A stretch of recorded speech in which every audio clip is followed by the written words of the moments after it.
Hello, my name is John Brewer, and I design, develop, and host business conferences.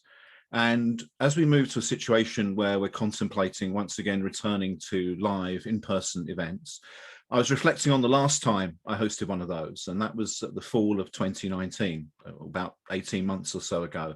And I'm sure, like all of you, I miss that face-to-face, in-person interaction.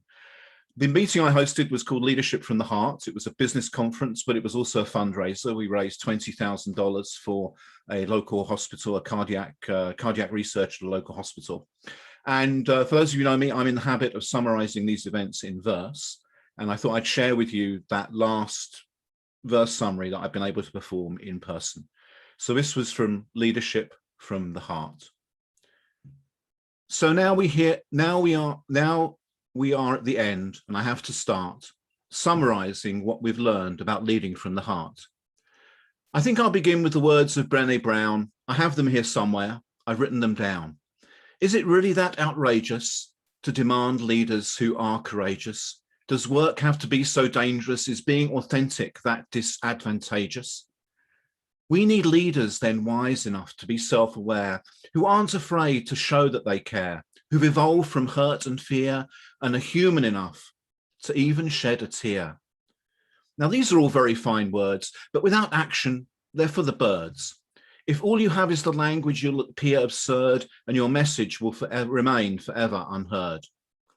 So let's return to where we began, with 3 ideas that support leadership that frees people from their fears. Being, becoming, and belonging were the 3. They're as basic as ABC. Being.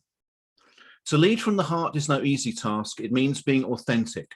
Throw away the mask. Vulnerability you'll have to show. You have to set aside that huge ego. Empathy has to be your guide. You're not walking ahead. You're standing side by side. Leading from the heart leaves nowhere to hide. This is tough. Make sure you go in open-eyed. Compassion you'll need for others and yourself. You're not an observer. You're not the elf on the shelf, because you're an ingredient as well as the cook. Be careful how you act, because others will look. Let your heart be your guide, not some management book. You need to be humble.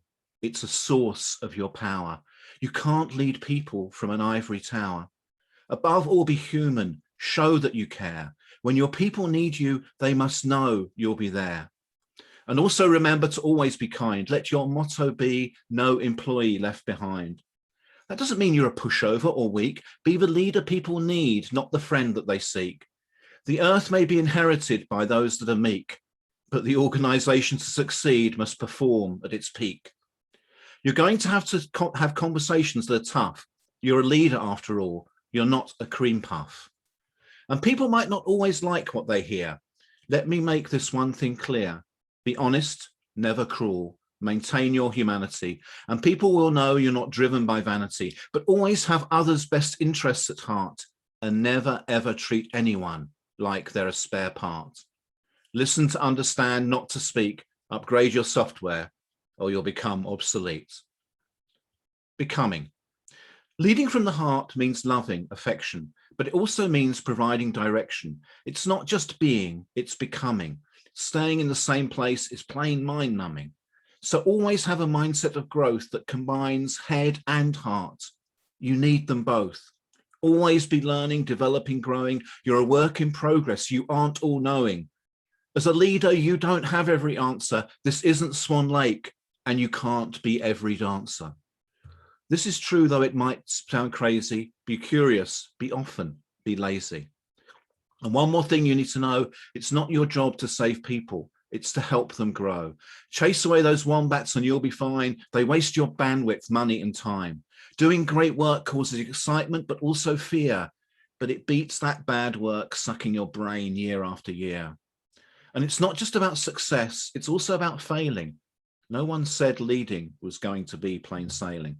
So when people see you approaching, they shouldn't think orders, they should think coaching. Enable your people to become the best so they thrive. When coaching, remember Michael's questions 5. Becoming needs a purpose. You have to inspire. Lead your people to new heights, ever higher and higher. Remember, learn, earn, return. Lift others up. Believe everyone can have an overflowing cup. Belonging. Do you know the one thing for which everyone longs? It's being part of a culture where they can belong. Make that your goal and you won't go far wrong. It's not about treating everyone the same, rather respect everyone from whence they came. Intelligence is social, it's about connection. Combat loneliness, treat it like an infection. Create a culture where everyone has a part. Diversity is not a program, it comes from the heart. And fear and diversity, they can't coexist. We're all in this together, in everyone's midst. And cultivate a mindset of growth. You can be comfortable or you can learn, but you can't do both. Change the language you use, how you converse. You are one small world in a huge universe. Trust is lived. It's not a switch you can flip. You can't have a carrot in one hand, in the other a whip. Now, some thoughts I've left till last. You cannot settle for what you've done in the past. Leading from the heart is simple, but it's not easy. And there are going to be times it makes you queasy. You'll need grit to keep going when things are tough, curiosity and questioning to inquire about stuff, humor, because resilience is a must. Otherwise, your leadership will be a bust. And credibility you'll need to build people's trust. So one last thing while I have you listening and seated. Leading from the heart is never ending. It's never completed. And I know it's so easy to feel depleted. So take time for yourself. Don't get overheated. May you always be challenged, but never defeated. I opened saying I believed in face-to-face, and I shared this photo saying something is clearly out of place.